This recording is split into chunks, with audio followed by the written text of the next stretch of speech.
On an all-new Buffy, a rival from the past has come with a vengeance. I'm gonna run get Buffy.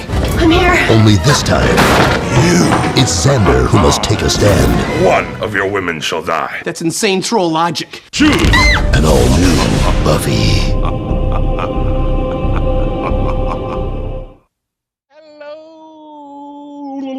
Hello, everybody, and welcome to this week's edition of Slade, the Buffyverse Revisited.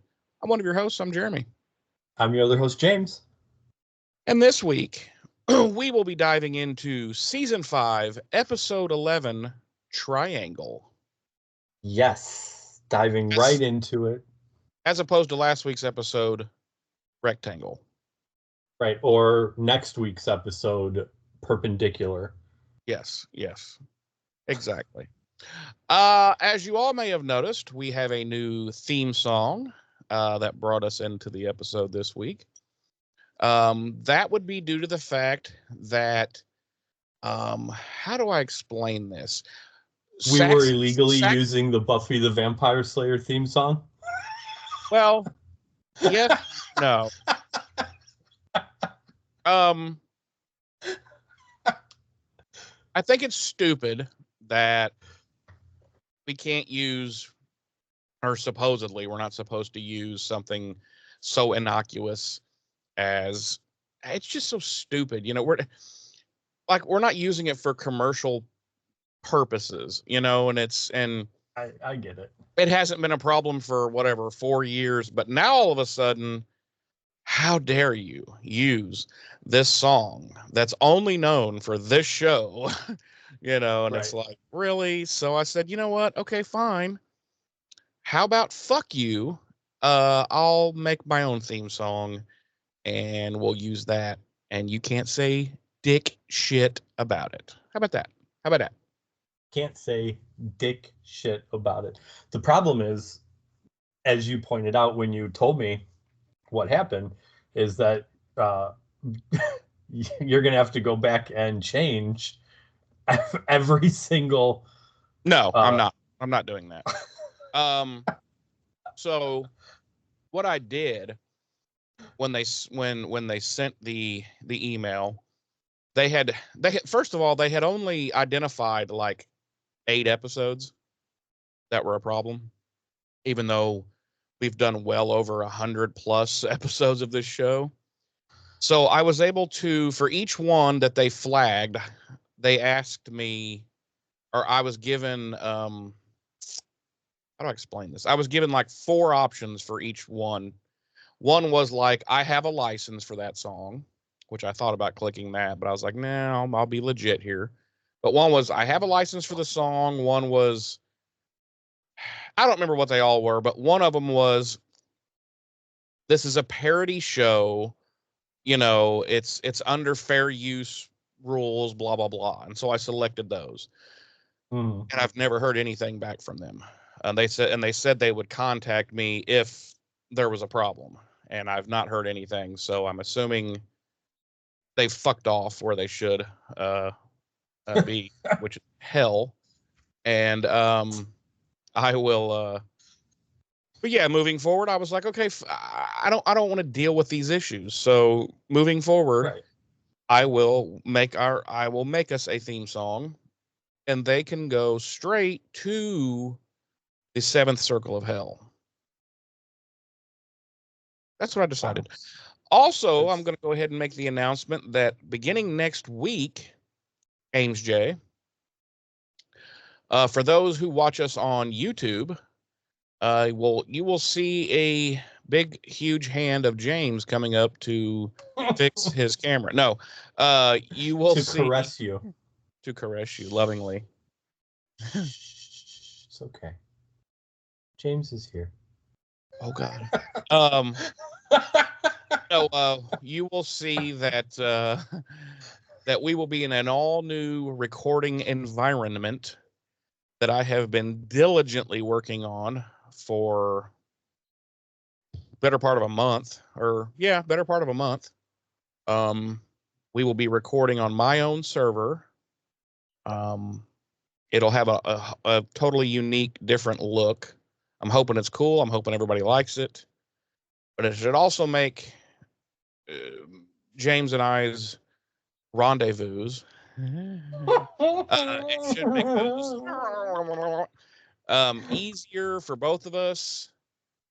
Quality should be improved. It should just be better all the way around. And since they're killing Skype as of next week, as you listen to this podcast, we didn't have any choice. So I didn't want to go somewhere that we were going to have to pay a fortune, to do this. So I took my godlike skills in programming and whatnot, and I've been working on, like I said, for the better part of a month. I've been working on a solution on my server for James and I to record from, and it's 95% there. We just need to do some stress testing, and I need to make sure that all the fail safes are in place. I think they are, but I need to make sure that they're actually going to work as far as our recordings go, that we're not an hour plus into a recording and something happens or whatever. So that's just, it's got to be thoroughly tested, and I should be able to do that by next recording session. So that's not going to be our next episode. Like that won't be episode 12 checkpoint. That'll be more like, I don't even know. That'll just be about 6 to 7 episodes from now. Put it that way. It would be around, let's see, probably 17. episode 17. Episode 17, you should see us in an all new network. we will be making a video recording platform switch just prior to Buffy's network switch. Exactly. So we've already taken care of the theme song, because apparently us using Nerf Herder's theme song was costing them millions of dollars in potential royalties. I'm thinking more like $50, but whatever. So I have thumbed my nose at the man, and I hope you all enjoyed the new theme song. If you didn't, well, fuck off. How about that? I have gotten a sneak peek at the new video recording platform that we'll be using, and it's quite it's neat. It's cool. It's got a great look to it, and I think it'll be a nice visual change. It'll kind of give us our own thing visually. So it makes your job easier. Yeah, probably. Yeah, probably. Maybe not. Well, it definitely will, because as Jeremy said, Skype is going away as of this podcast recording in like a week. But what they're doing is they're transitioning Skype to Teams. So we could move to Teams, but Teams isn't great, for one. And B, Jeremy doesn't know this yet, but I, for the life of me, cannot figure out how to download a fucking video call recording from Teams. Like, it'll download and it'll tell me the video is saved, and then I go to look for it and I fucking can't find it. Yeah, I'm not surprised. I mean, it is Microshaft after all, so even though they've had the Teams software for 79 years, they probably still haven't figured out how to make it work. Yeah, and like with Skype, I can download our videos and access them very easily. But man, Teams, I cannot find where those videos are going to save my fucking life.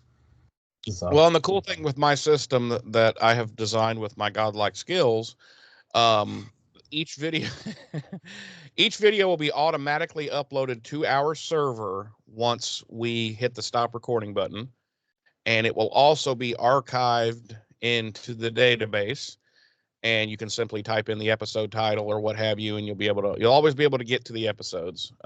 James, just letting you know. Sweet. And so yeah, it should make everything better, and it should streamline everything. We have an awesome new streamlined schedule for recording, so I guess it's about time we have a new awesome streamlined schedule for actually the actual under the hood stuff. So right. So there's 10 minutes of shit no one cares about. That's true. That's so true. So, and with that being said, James, why don't you sizzle us and maybe nipple clamp us up some dates and deets? Sure. Hold on a minute. Let me.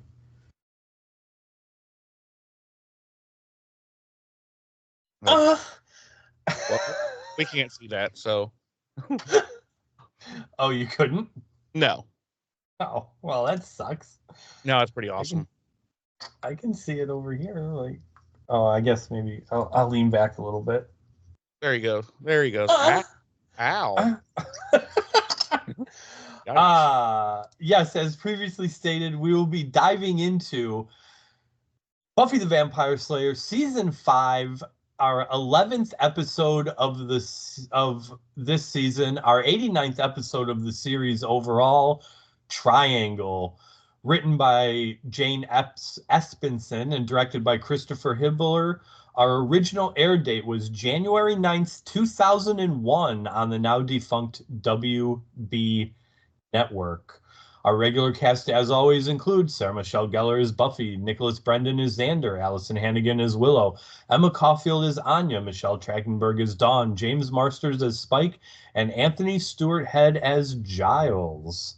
Our guest stars this week include Abraham Bunruby as Olaf, Amber Benson as Tara, and Christine Sutherland as Joyce.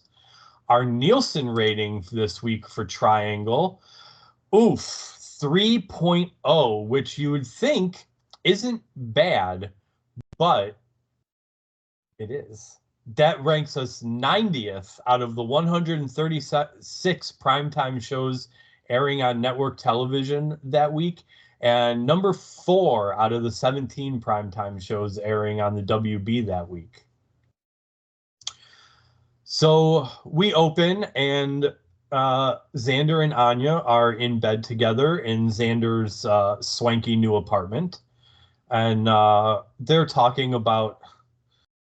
We're just skipping what? a bunch of things, or what are we skipping?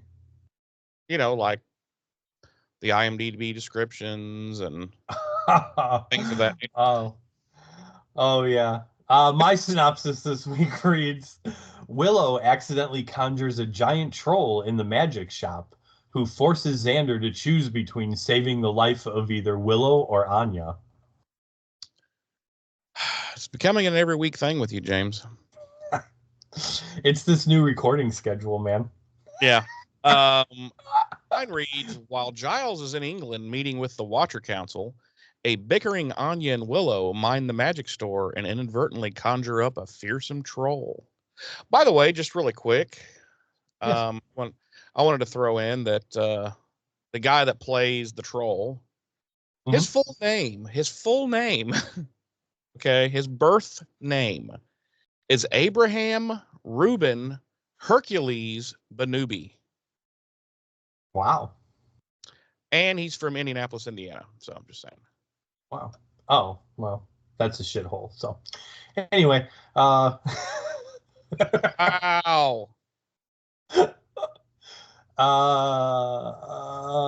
So we open on Xander and Anya. Oh, wait, no, we don't. Oh, wait, yeah, you read your synopsis, didn't you? Jesus Christ, what is wrong with me? I don't know, dude. This is like the last 5 episodes we've done. You'll just take entire portions of the show and you're like, fuck them. We're going right into our rating, and we're not even going to do the fucking walkthrough. We're just fuck it. We're done. What's your fucking rating, James? Jeremy? Tell me your goddamn rating right now. Feel like I'm done. I'm just done. How many fucking troll hammers do you give this fucking episode? Jesus. Pretty much. Pretty much. I'm like, dude, I don't know if he's like having strokes or what. Like it's 1 week, it's well, we'll leave out that, we'll leave out this, and I'm always like, James. Oh man, you would think we haven't been doing this for 4 years now. No. You would think we've only been doing this for 4 episodes. So we open on Xander and Anya laying in bed in Xander's swanky new apartment, and they are discussing the fallout from last week's shit drizzle of an episode, and basically they're talking about Buffy's trouble with men, and they ponder whether or not she might be the problem, which anybody that's listened to last week's episode knows how I fucking feel about that whole. Clearly, right. Clearly, she is the problem. We agree. No, that's not. No. That's Oh, no. Okay. And then we cut to Buffy herself, and she is apparently at some sort of nunnery or convent or Nunnery. I love that word. It's like I'm at a nunnery. Like, is that where they grow nuns from? Like, it's where they grow nuns. Yeah. From small eggs. From little seeds. Yeah. From little nun seedlings. Our latest intake of nunneries. And she is fighting off a vampire, and she dusts the vampire and then proceeds to barrage a young nun there with questions about joining the Holy Order. And that is our cold open. Speaking of joining the Holy Order, R.I.P. Pope Francis. Yeah, I don't care. So did you notice that they show a shot of this nun at the nunnery with like a big chunk of blonde hair hanging out the side, because I guess you're supposed to think, oh, it's Buffy, she's become a noon, and Right. No, it's just a sloppy nun that doesn't keep her hair under her habit. And I'm like, isn't that like a beating offense or something in nunneries? I don't know. I think they did away with nunnery beatings. Oh, okay. At some point. Well, I think Pope we could have asked his ass. Well, I think Pope Francis did away with them because, you know, he is amongst the far right, known as the woke Pope. Well, yeah, I mean, he was clearly got, you know, George Soros got to him and made him woke and lefty. So yeah, piece of shit. God, I hate that guy. Anyway, we come back and Buffy's training. You know, Giles is holding the old mitts out and she's walloping them. And she's basically kind of whining about Riley's, and I'm like, listen, I get it. This was just last episode when the whole Riley thing happened, but I gotta be honest, I'm ready for it to already just be done and accepted, and it's like, okay, Riley's gone, he's dead, so let's just fuck that guy. Well, it's like, how do I don't know, there's certain relationships that end in this show that are I never want to let go of, and then there's ones that where it ends and I'm like, can we just pretend that it's over, that it's been over for like 10 years and no one even remembers this person anymore? You know? Right. But instead, Buffy's being all wanty, and then Giles informs her that he's going to take a little trip to Watcherland, which we cannot say where Watcherland is because that's top secret information. It is top secret. England. But yeah, he is going to take a trip to Watcherland. No, he's going to go see the Watcher Council and try to get some information on Glorificus. Which let's stop and talk about this for a minute. This is something I thought about while watching this episode. The Watchers Council hasn't been referenced since season 1 of Angel.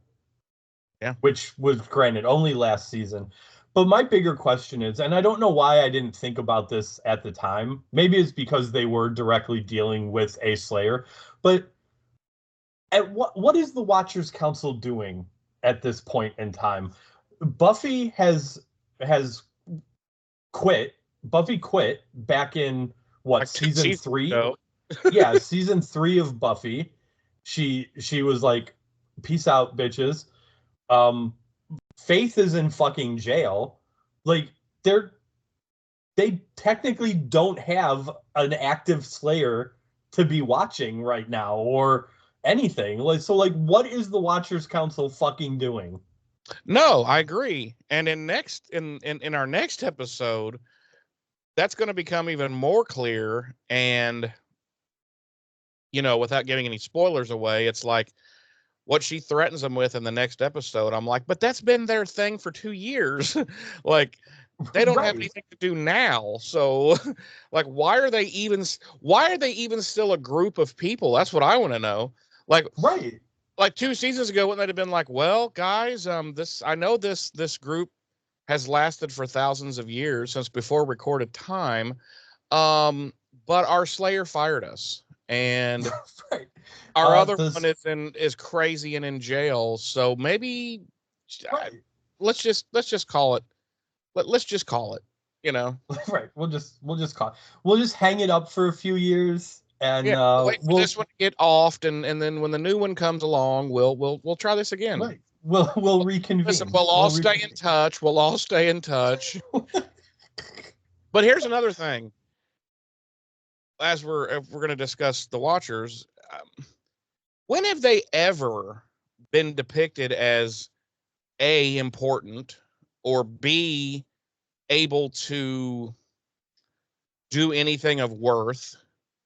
Like, seriously, like, when has that ever been depicted in this show? They've always been depicted as inept, like bumbling fools, honestly. Well, I think in like Buffy season 1 and season 2, to a certain extent, they weren't treated that way, because there were times where like Giles had to reach out to the council for, information about, whatever, because there are a lot of references in those early seasons of Giles being like, I'll contact the council and see what they can find out about yada yada. Yeah, but I mean, from every actual depiction of them, from the get-go, whenever they were first depicted or whatever, to now, they've always been shown as basically bumblefucks. You're always like, well, how are these guys? How have they lasted all this? Like, they're all morons. Right. Like, it's like a bunch of dum-dums being led by like the king dum-dum. You know what I mean? I don't know. I think that's something they fucked up from the beginning, honestly. I think the Watchers and the Watcher Council should have been like this serious business thing, and it should have always been depicted as such. And like when they did show up in previous episodes, or their agents or what have you, it should have been like, oh shit, the Watchers Council sent this fucker and he just took care of fucking business, but it's always been like, right, hey, look, the Watchers Council sent Bumblefuck McGee here and he's gonna bumblefuck everything up. And you know what I'm saying? I don't know. They have, like, at this point, they have like no respect. Can't get no respect over here. I don't know. Anyway, is that all you wanted to say about the Watchers and how ridiculous they are? Yeah. Okay. Yeah. So yeah, he tells her he's going to go see them and to try to find out what they might know about Glory, since they're not having any luck figuring anything out. And I'm like, when has it ever been shown that the council, I mean, a time or two, but Like you would think if the Watcher Council knew anything about Glory or whatever, they'd be like, listen, we know you sent us to the soup line, but since this bitch is Cerizzle Bizzle, here's some info we found on her. But no, apparently Giles is going to have to go there and actually extract this information from them. Which, by the way, it's not pretty what he has to do to get this information. I'm just saying. We're talking garter belt. We're talking clamps. Surprise butt sex. We're talking. It wasn't pretty. But that just shows how serious Giles is about his job. He takes his shit seriously. He does. Even though he's not a Watcher anymore. Right. The rest of the Watchers are useless. But when he's got to put on a garter belt and a leather mask, he'll do it. He will. We'll do it. So he assures Buffy that basically that he's of course he'll have to tell him about Glory and everything so they can, look under G for Glory in their library. I don't know.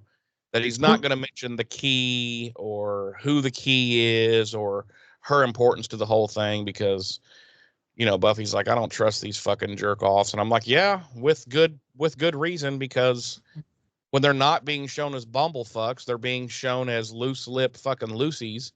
So yeah, I wouldn't fucking trust them either.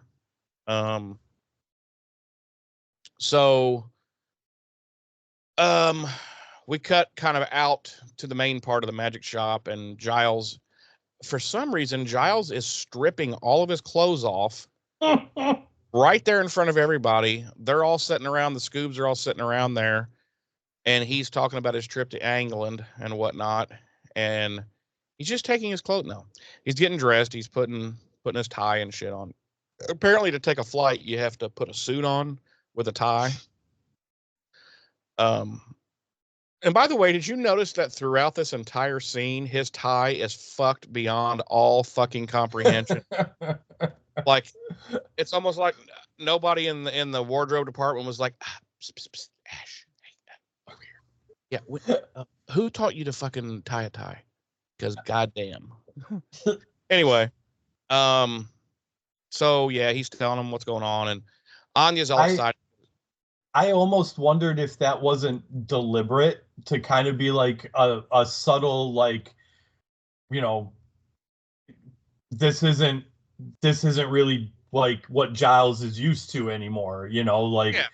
The first, 3 seasons, he was always wearing a tie and everything. And then, burlap fucking overcoat. Yeah. Right. And then now for 2 years now, he's just been like casual Giles. And so I almost wondered if he barely ever has pants on anymore. Right. So I almost wondered if this wasn't like a subtle way of like kind of showing that Giles isn't used to having to do this kind of thing anymore. Yeah, he's like, I've been wearing short pants for the last 2 years. I don't know if I'll have any nicer knickers. And so Anya's all excited because she's gonna get to. He says it's gonna be about a week, this trip, and Anya's excited because she gets to run the magic shop, and this creates a situation between her and Willow where they're bickering because Willow wants to help and she's gonna help, but Anya's like, bitch, I don't need you. And in this whole thing, I'm kind of on Team Anya because I'm like, Willow, she's like, fuck off. Like, Anya's his employee. Right. She knows how to run the fucking shop. When have you ever, and I mean ever, been shown to have a fucking job? That would be never. And let alone, like, just shut up, Willow. Like let Anya do her thing. Like, it's all taken care of. It's all going to be fine if you just, keep your nose out of it. Right. But Willow has to be Willow, and she's like, no, I'm going to help because I'm Willow, and I always stick my nose in even where it's not fucking wanted. And Anya's like, God, I wish I was a demon. I would fucking smite you. But clearly there's some shit that's going to go down here. And she's all like, well, oh, by the way, at one point, Giles walks over to the cash register and opens it and takes out a wad of cash and just sticks it in his pocket. And I'm like, Yeah. I don't think that's a great way to run for tax purposes and accounting reasons. I kind of don't think that's a great way to what you should do in your retail business. But anyway, he's like, Giles says to Anya, I know you're going to be fine, running the shop and the inventory and money and all that, but your people skills aren't great. And I'm like, again, I've yet to be shown that that's ever mattered, because the magic shop is always fucking packed and they're always doing good business. And I'm like, who cares? They're coming and buying shit. Who cares? But again, whatever. Yeah, that was my take. I was like you. I was like, yeah, like they've definitely shown that she's abrasive with customers, but they've also shown that that doesn't fucking matter. Like, yeah, they still buy stuff from her. So yeah, and there's always fucking people in there, and I don't know, but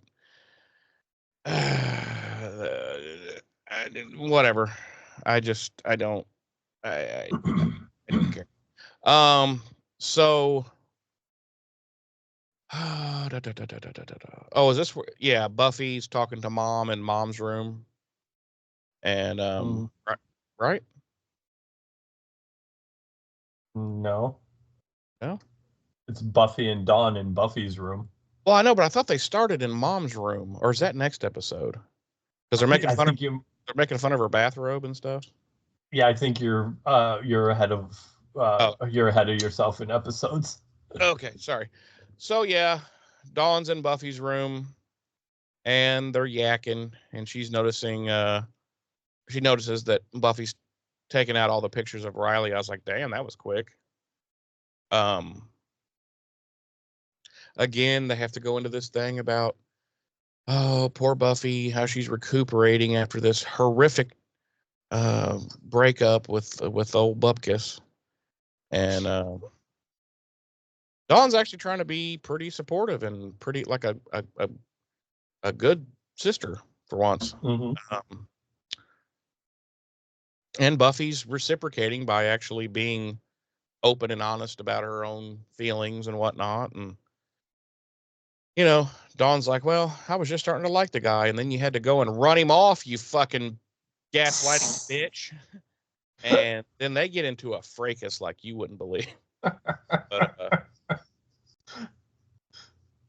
I don't know. No, like Dawn is like, she's sad, and she's like, like you said, she's like, I was just starting to get to like him, and then all of a sudden he just up and leaves so suddenly, and Buffy's like, well, apparently everyone except me saw that it was coming. And I'm like, no, nobody saw that it was coming. It was literally manufactured over like 3 episodes to get rid of Riley. Yeah. It was clear to the writers that this fucking relationship was not good on television. So over the course of about, like you said, about 3 episodes, they started sowing some very unsubtle seeds that things weren't going well. And for me, for one, I was happy because I've never liked Riley. So I was like, cool, why don't we just kill him? Why does he have to live? Everybody else dies. Why can't he die? Right. But then Buffy tells her, oh, he might come back someday. And then she looks at the camera and goes, no, he won't. He will never come back. Or will he? Or will he? Okay. And then if he does come back, she might be able to say all the things that she didn't say before. I'm like, like what? Fuck off. Like what wasn't said? Right, like what you should have said to him as soon as he started trying to gaslight you into believing you were the reason the relationship ended. Like, just fuck right off. Just fuck right off, Riley.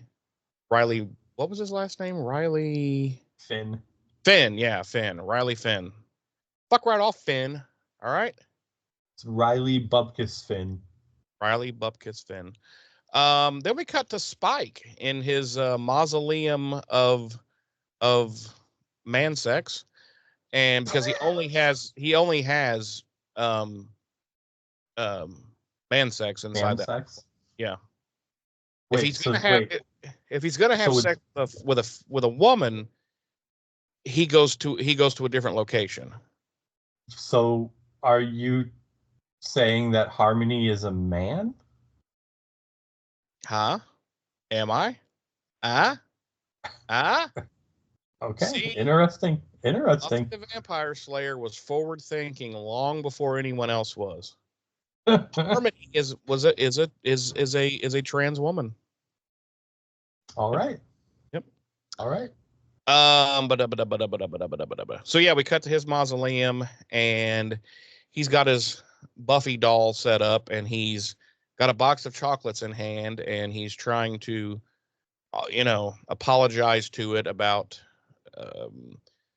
tattling on Riley and setting up that whole thing, and then he starts arguing with the doll and loses his shit and beats it with the box of chocolates, and then calms down and stuffs the shit back into the box, sets the doll back up, and starts over.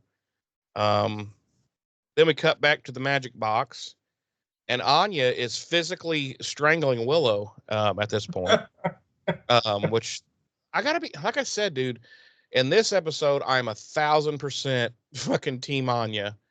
And there are so many times in this episode where I'm like, Anya, just fucking slap this bitch. Like there are certain times, it's not very often, but there are certain times throughout this series where Willow just really gets on my fucking nerves. And I just want someone to slap the fuck out of her. There's an episode coming up. It's a scene, without giving spoilers. I don't know if you've made it this far yet. There's an episode coming up where there's a scene with her and Tara. Where I wanted to fucking reach through the TV and smack Willow myself. Yeah. For the way she was treating Tara. Yeah. Yeah, there's times where I don't know. It's like you almost hate Willow. It's like, if I have to put up with one more of your fucking goofy anyway. But yeah, we're back at the magic box, and Willow is doing what Willow, and I love this scene because, how do I explain this? Because it shows a character in the show is finally calling out the ridiculousness of what's happening. Willow is in the magic box, literally just stealing all of this stuff to do this magic spell that she's had this brain fucking fart that, oh, this will be awesome. I'm going to create this ball of stupid. No, it's supposed to be like this ball of light that will simulate sunlight that then Buffy can just have, and it'll just dust vampire. Well, so she's just taking all of this shit and to do this spell. And Anya's like, what the fuck? You're literally just stealing all this shit from the store, from Giles. Right. And then Willow's like, well, no, I'm not. Well, I am actually, yes. And she says that, and I'm like, fucking stop. Like, I don't know, man. It just bugs me. I'm like, you're a witch, and you have been for 5 years now. You don't have some of this shit at home that you don't have, I don't know. It bugs me. And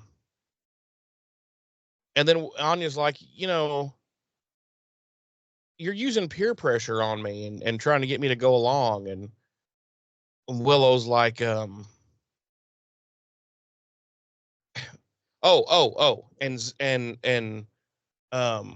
Xander and Tara are there, and they each kind of keep pulling them into it. Xander finally gets annoyed, and he's like, you're not pulling me into the middle of this shit, so fuck both you, and he leaves. Yeah. Like, the smartest thing he's ever done. And then they try and turn it on Tara to pull her in, and she's just like, nah, peace out. Yep. And she's much more tactful about it, but she's like, nope. and she fucks right off. And again, I'm Team Tara here. I'm Team Tara. Motherfucker. Team Anya here. So she's now ready to do the actual spell, to say the magic words, which is Avada Kedavra, I think, or something. I don't know. And so she's like, now Anya, it's very important that you don't say anything during this whole thing, because as I speak the incantation, like any fucked up words or whatever could fuck it all up, right? So what does Anya start doing? Consistently saying shit throughout the spell. Yes. Knowing that like the world could implode. And then what happens after that? Willow fucking goes along with it, turns around, forgets the spell, and starts arguing with Anya. Right. And I'm like, okay, this is so fucking stupid. And then what happens? Poof, a big nasty troll appears with big fucking troll with a big fucking troll hammer. Well, it was a troll dildo, but still. Oh, whoa. That was a weird shape for a dildo. When you're a troll, baby. You know what I'm saying? Wow. And he immediately starts fucking basically destroying the magic shop. And they just scream and cower while he literally destroys poor Giles' life's work and money. He's just destroying shit. And we cut to campus then, and what's going on there, James, at campus? Other than the troll dildo. Everybody is on fucking fire. Yeah, they are. The entirety of UC Sunnydale is ablaze. There's even a janitor that just comes running out of a side door. Looks like Freddy Krueger. He's so burned up, and he has no lips. They've been burned off, and he's just like, kill me. He's like fucking Fire Marshal Bill. Yeah. He's like, give me something. And yeah, he's dead. He's dead. But also, while everyone's on fire, everyone is also fucking. Yes, they are. They're fire fucking. They are fire fucking. Yes.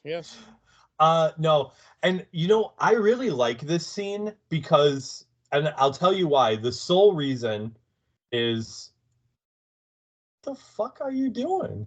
Sorry, I had to take some heroin. Okay. No, it was pill time, and I'm an old man, so I had to take my pills.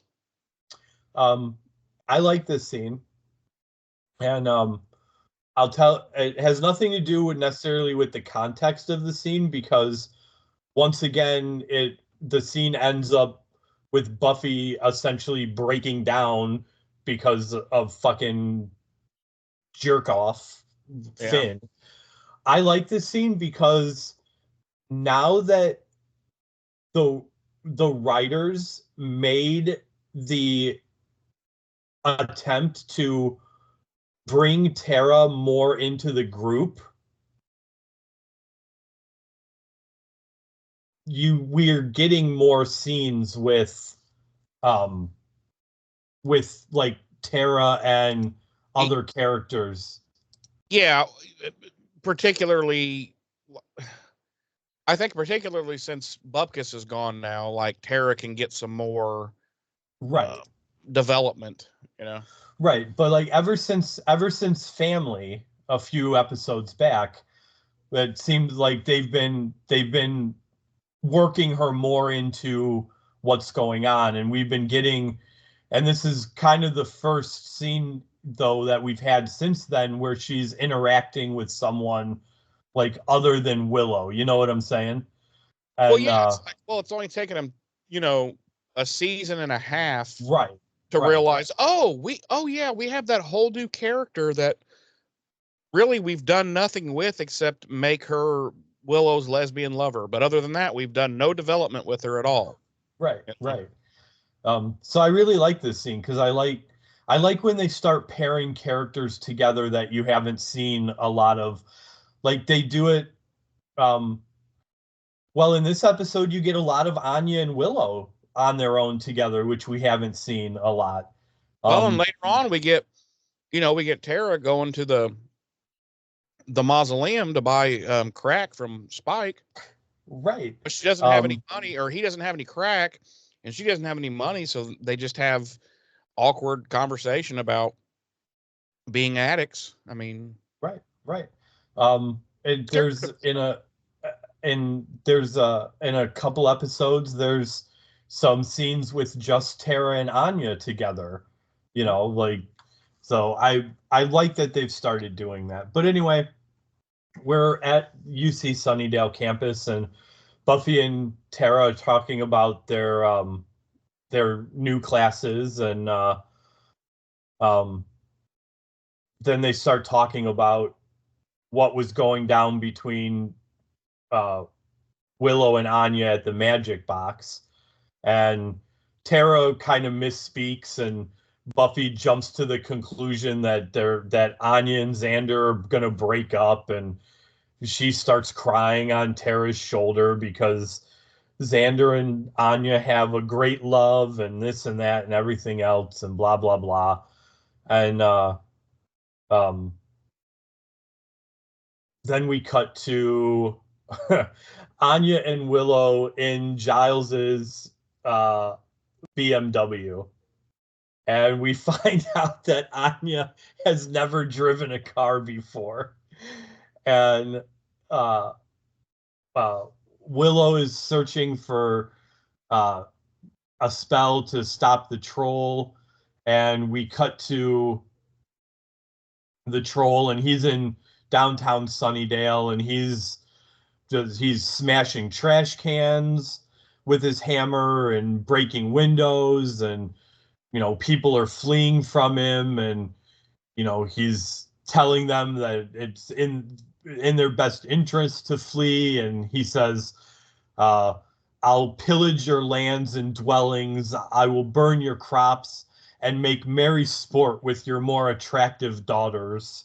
Yeah, and it's like, wow. So if you're not an attractive daughter, you don't get to be made merry sport of? Right. Wow. That's what a dick. Yeah. And then he smells beer and goes stomping off in the direction to find the sweet, intoxicating elixir. And it's not beer. It's not beer. It's semen. It is semen. It is semen. It's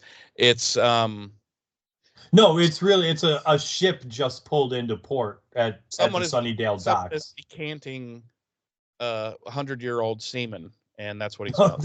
No, it's actual like semen, like sailors. A ship just pulled into port at Sunnydale dock. What did you think I was talking about? I don't know what you mean. I don't even know what that is. What is dock? I'll take you to the docks. I'll take you to the docks. I'll take you to the docks. So then we cut to the bronze, and Xander's moping around at the bronze because Anya and Willow are fighting, and he runs into Spike, and Xander is just not having it with Spike, and Spike is clearly fishing for information about Buffy, and Xander's not having any of it. But eventually they start to play pool and talk about their women troubles. Pocket pool. And then we pocket pool with each other. Right. They're having a very serious conversation, but they're sitting beside each other with, each one has a hand in the other one's pocket. And they're stroking each other's cocks, but they're having a very serious conversation. It's so weird. It is. It's very weird. It's very weird. It's like somebody filmed us. Wait, what? Right. I mean, shh. So then we cut back to the magic box, and Buffy and Tara show up, and they see all the havoc and destruction that the troll caused there at the magic box, and of course they take off to try and find the troll. And then we cut back to the bronze, and the troll busts into the bronze, and he makes a loud declaration about how he wants to drink ale and eat babies. Yep. Which, I mean, and, let's not judge him. That's what trolls do. That's what trolls do. Troll lives matter. Yeah, let's not go, making a big deal out of his cuisine choices. Right. Right. Nobody likes babies. So Xander is kind of pressing Spike to fight the troll, and Spike's like, Spike, what he says, I'm kind of paralyzed by not caring very much. Yeah. And then the troll wants to know where he can find babies to eat. And Spike looks at Xander and he's like, I don't know, where do you think? Maybe the hospital? Yeah. And Xander's like, yo, shut the fuck up. And Spike's like, hey, I don't judge, okay? Is Spike the most woke person on the show? Oh yeah. You can't. I say this about Highlander too. There is no way a person lives multiple centuries and isn't quote unquote woke. Yeah, because you'd have to be just an insane person to not be, like you'd have to be evil or insane. Right. Okay. Because like I said, I say that about Highlander all the time. Like, I think over the course of 6 seasons of Highlander, we only encountered one immortal who never like moved past like racism. Yeah. As a character trait. Well, and so basically, when you think about it, all the bad immortals in Highlander were MAGA. Well, I wouldn't say that. Well, they were at least Republican. Probably. Yeah. Callus was definitely Republican. Oh yeah. Well, he was full blown MAGA. He was full blown MAGA. Kronos too. Oh fuck, dude. Kronos is like Stephen Miller. Oh yeah. Yeah. 100%. 100%. And Mythos is Donald Trump. So anyway, we no, I'm kidding. I'm kidding. Don't. I will kill you. don't. I'm just saying that to get your goat. Calm down. You want to hear? Yeah, I'll just go ahead. Never mind. So Xander tries to talk some sense into this troll, and the troll's not having it, and he ends up picking up a keg, and like he bites directly into the keg, doesn't he? Yeah. He bites directly into the keg and starts drinking from it. At which point the rest of the gang shows up at the bronze, and that's when he finds out it's not beer, but semen. we're just I said it, so now we're gonna run with it, huh? Yep, it's semen, and he's not too he's not too upset about it. He's not. He like pulls it away from his mouth, and it's dripping down. Yeah, and he looks like he's been bukkakied. Right, and he's like, "This is not ale. This is but fermented man seed." And then he's like, "Fine, but I enjoy the taste," and starts guzzling it down again. Yeah. Exactly how that's. Listen, we didn't write it. We're just fucking relaying it. We're just talking about it, okay? Yep. We're just talking about it. Yep. Like I said, the rest of the gang shows up at the bronze, and Spike is like cautiously greets Buffy. He's just like, Hi, Buffy. Yeah. And she totally And- fucking ignores him. Yeah, she like completely ignores him, and at this point, we find out that Olaf, the troll, is Olaf, and he and Anya used to have a relationship. Sell bread together. Oh. So yes, they used to sell bread together. Yeah. That's what we call fucking now. They had a bakery in ye old town, and Ye old town in ye old times. right, and she caught him embezzling, and they had to go their separate ways. Right. Exactly. That's all that happened. I mean, it's not a big deal. If he ever hurts you, true love won't desert you. Sorry, you said separate. You said separate ways, and it made me think of the song "Separate Ways." Though we touched and went our separate ways. Anyway, why don't you take it up from there, Jeremy? Olaf reveals that he and Anya used to date, and where do we go from there? She denies this and says, "No, actually, you sexually assaulted me at one point, but we never dated." And Wow. the episode gets very fucking weird at this point. Dr. Phil walks out from nowhere, and he's like, "Let's have a talk over here, okay?" And Olaf hits him, and Phil dies, Dr. Phil is dead. which I'm okay with. Yeah.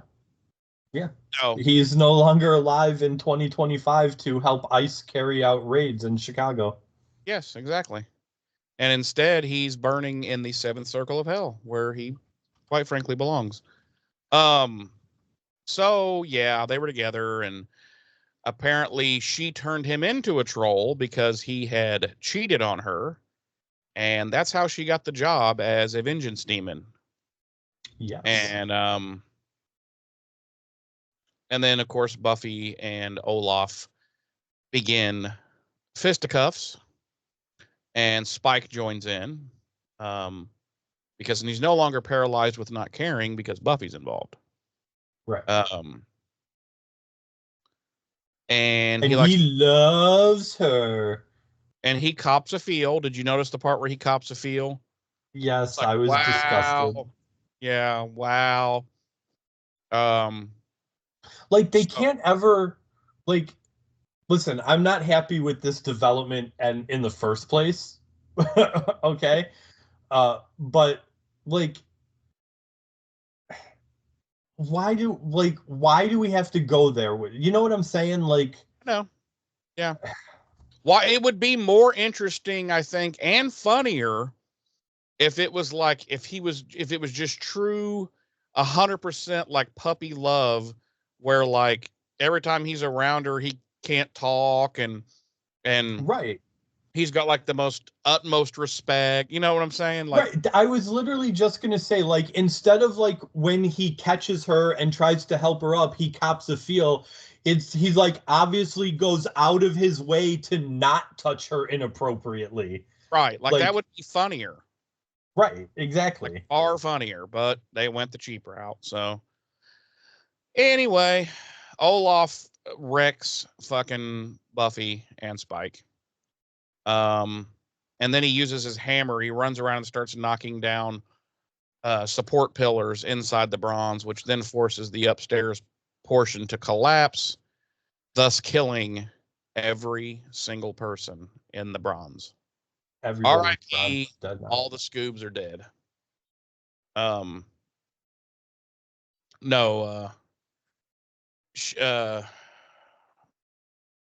We go to what would have been a commercial. We come back and everybody's kind of buried in rubble and shit. Olaf is fucked off. Everybody's helping the wounded and injured. We see Spike helping this lady. He's like trying to make her comfortable, and Buffy's like, "What the fuck are you doing?" And he's like, "Hello, copping a feel. It's 19 or what is it, 2000? That's what we do. 2001. That's what we do." Yeah. No, he's like, I'm trying to make this woman comfortable who's injured, and And she's like, what, you want credit because you're not, feeding on her? And he's like, well, yeah. She's like, you're disgusting. And like turns around and walk. And I'm like, what the fuck? Like, I don't okay. Even he's like, wow, bitch. So Buffy sends Willow and Anya back to the magic shop. She's like, you two go find a fucking spell to deal with this mess you made. And they're like, but why do we have to do it? We just caused it. Anyway, we cut to the shop, and she also sends Xander. She's like, which is weird to me, but she's like, Xander, you track him. And Xander's like, got it. And I'm like, wait a minute, what? When did Xander become the bloodhound of the Scoobies? Like, isn't he the last one you would want to send tracking? Okay, whatever. We'll just go with it. We cut back to the shop, and Willow and Anya are finally addressing the root of their issues. And it's the fact that they're in love. And they start having the most lesbian sex that has ever been filmed on television. Well, it's the most lesbian sex that they were allowed to get away with on basic cable in 2001. Right, like they're fully clothed, and right, they're actually not even touching. They're minding the whole thing. Right. They're blowing each other dainty kisses.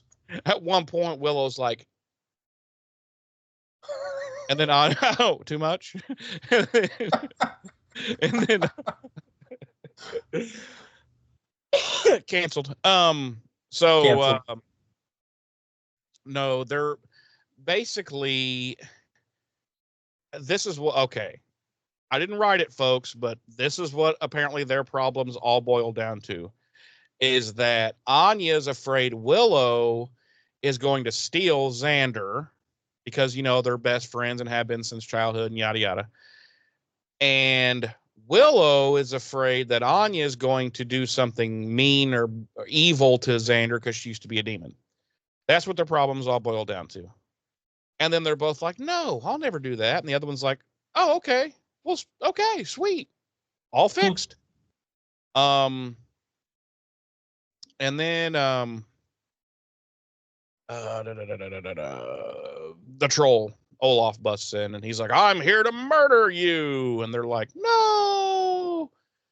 And then Xander arrives, and he's like, you're not going to touch those women. And he goes running towards him and just immediately gets fucking Thanos across the room. And he does this like about 4 times, just gets fucking crushed. So and Xander should be dead. Xander should be fucking dead. Like, if you watch the impact of a lot of these situations, you're like, that is 100% internal organ fucking failure. But then Olaf picks him up, and he's like, you know what? You fight good, little man. I'm like, no, he didn't. You literally just crushed all of his vertebrae, ruptured his spleen. He has internal bleeding. He has a blood vessel about to burst in his brain. He didn't fight well at all, but Olaf thinks he did. And he's like, so here's what I'm going to do. I'm going to be nice. I'm only going to kill one of your women, but you have to pick which one. And Xander's like, I'm not going to do that. And Olaf's like, okay. So he grabs his arm and breaks his fucking wrist. Literally. It was pretty brutal. He's just like, and I'm like, oh, fuck. That's one of the most, like, just that little thing is like one of the most hideous things we've ever seen in this show. It's like, really my God, that was, wow. That was so fucking brutal. Yeah, because, like, you see punches and all this, but, like, he just grabs one. Oh, my God, that shit. And Xander screams like a woman, which don't really blame him. And, of course, he's still like, I won't choose you, fucker. And Olaf's like, fine, then I'm going to kill you all. And then Buffy and the rest of the gang arrive. And, Willow says, is this where Willow says, I wish Buffy were here? And Buffy she's like, I'm here. And Buffy's like, Willow's like, I wish I had $1 million. And I I think so. Yeah, I think so. Yeah. And they all look at her, and she's like, I was just checking. But it's pretty funny. But anyway, so they start fighting, and once again, Olaf's pretty much wrecking Buffy. And at one point, Anya yells, his strength is in his hammer. And I'm like, she doesn't mean that hammer, Buffy. So then he says something about how I don't have the exact line he says, but Willow's like, go distract him.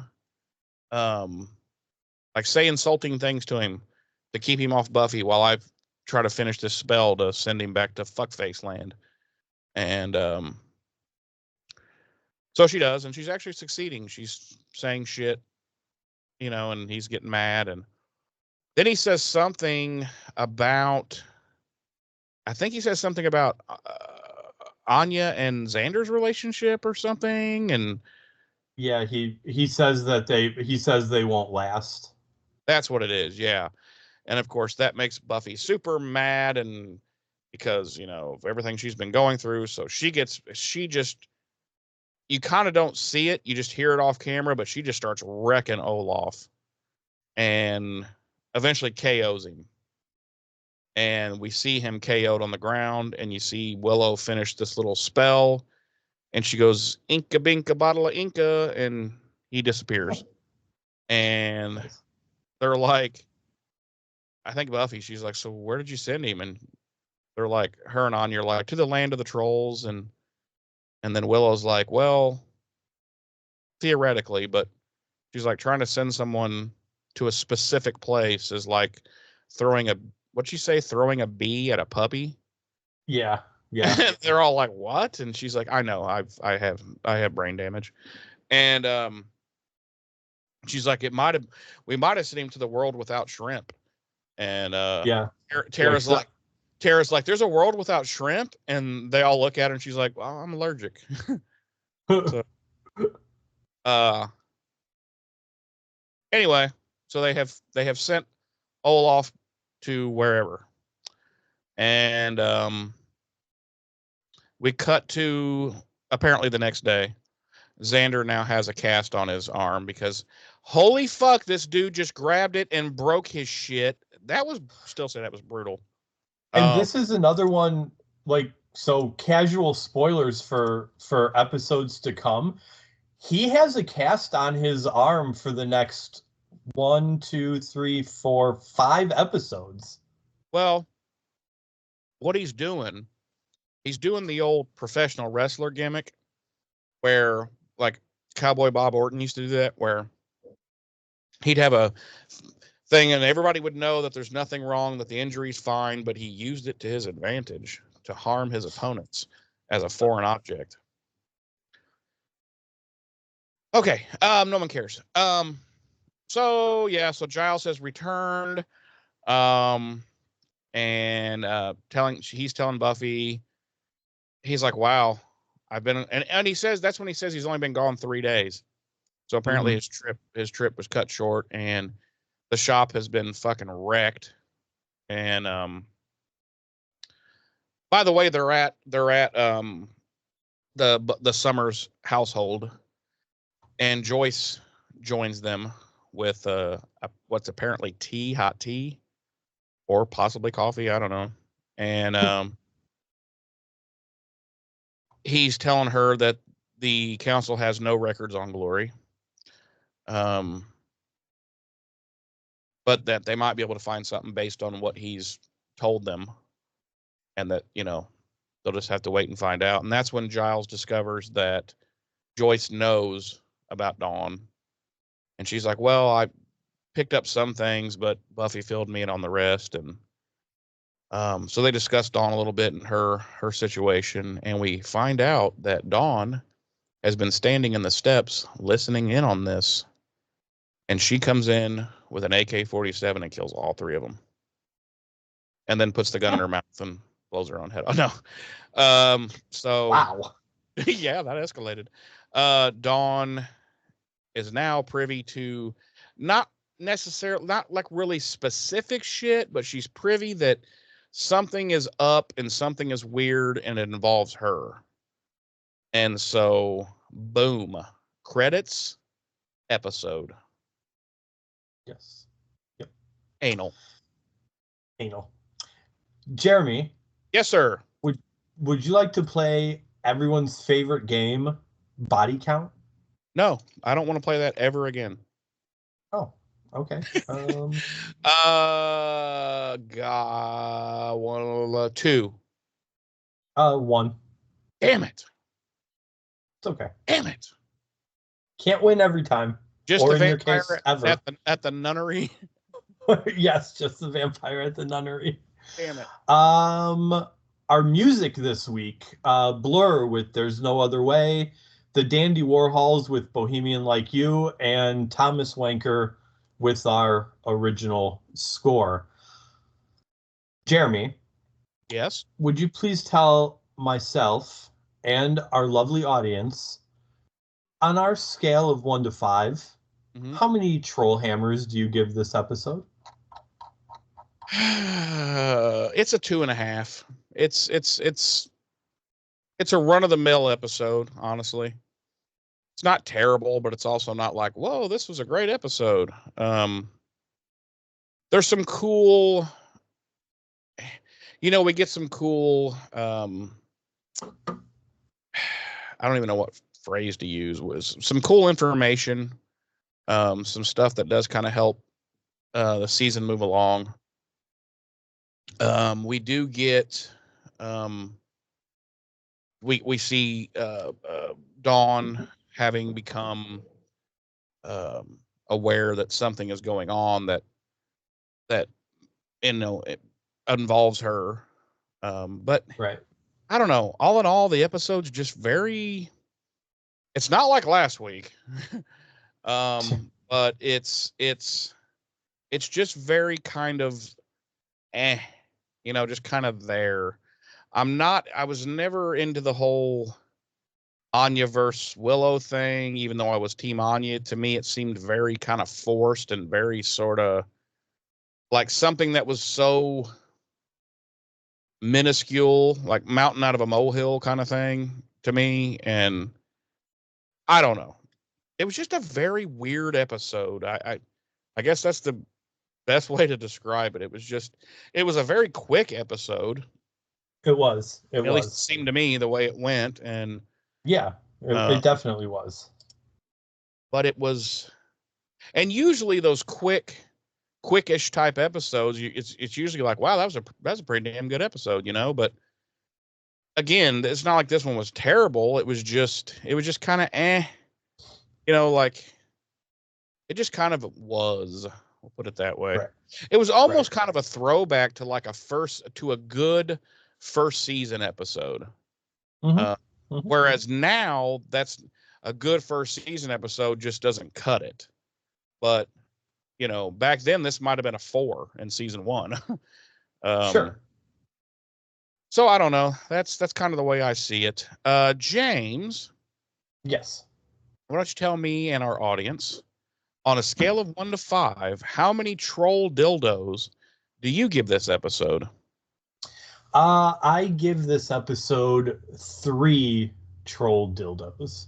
Okay. I think it's a good episode. It's there's nothing offensive about it. I don't hate it. I don't love it. I think it's funny. Like it's definitely it's funny in all the parts that it needs to be funny in. I could have done without the Buffy being mopey over Riley, especially again. I mean, anybody that watched last week's episode of ours knows just how much I hated how that whole thing went down. Yeah. And so I just don't think Buffy, the writers have obviously had her buy into the idea that she was to blame for the breakup. And I just, as I stated last week, I don't feel like that's the case. I feel like Riley had sand in his vagina and should have just washed it out. But that's neither here. Huh? Maybe it got trapped and he couldn't get it out. But that's neither here nor there. I just would have liked to see Buffy like moving on from it a little bit quicker, because of those things. But yeah, I enjoyed the episode. It's definitely not the worst we've had this season. It's not the best we're gonna see, throughout the rest of the season. So it's it's kind of middle of the line episode for me. So it's a 3. Fair enough, James. Fair enough. BuffyRevisited.com. What's up with that? Yeah, fuck that. Agreed. Who cares? No, BuffyRevisited.com. You're gonna find links to everything. You're gonna get our email, BuffyRevisited@gmail.com, our Facebook, our YouTube, which interestingly enough, Jeremy, did you know if you go to our YouTube channel right now, you can watch the video version of this very podcast that you're listening to? As it's happening. Right now. If you go there right now, you will see this very episode. That will make the world implode because it's unable, your brain is unable to process that. But that's just how it is, buddy. That's just how it is. So yeah, you can hit us up. Go over to YouTube if you want to see our beautiful Putnams, and leave us some comments there about the episode or the about the episode or the series overall. Go to our Facebook page. There's weekly posts about the episode that we are discussing that week. You can leave your comments there as well about the episode or the series overall. And of course, you can always email us your comments again about the episode or the series overall, or just the podcast in general, how much you like it and or dislike it, how much you like me and how much you dislike Jeremy. Anything anything at all. That's perfect. And maybe your recipes. I would love your recipes. So Okay, weird fucker. I'm always looking for new recipes to try. So send me your favorite recipes. Sounds Why like not? a plane's getting ready to crash at your house. Because listen, I'm gonna go ahead and make the announcement now. Once we've wrapped up the Buffyverse, including Angel, the next podcast is Cooking with James and Jeremy. So. Oh, that's gonna be a short one. That'll be like 2 episodes.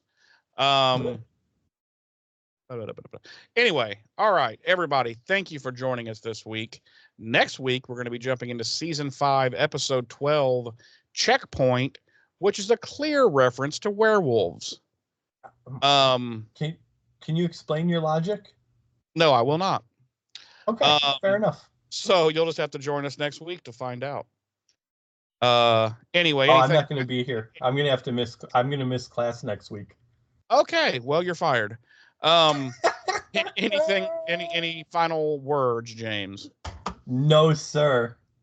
All right, everybody, thank you for being here. We'll see you next week. I've been one of your hosts. I'm Jeremy. I'm your other host, James. Ta-ta.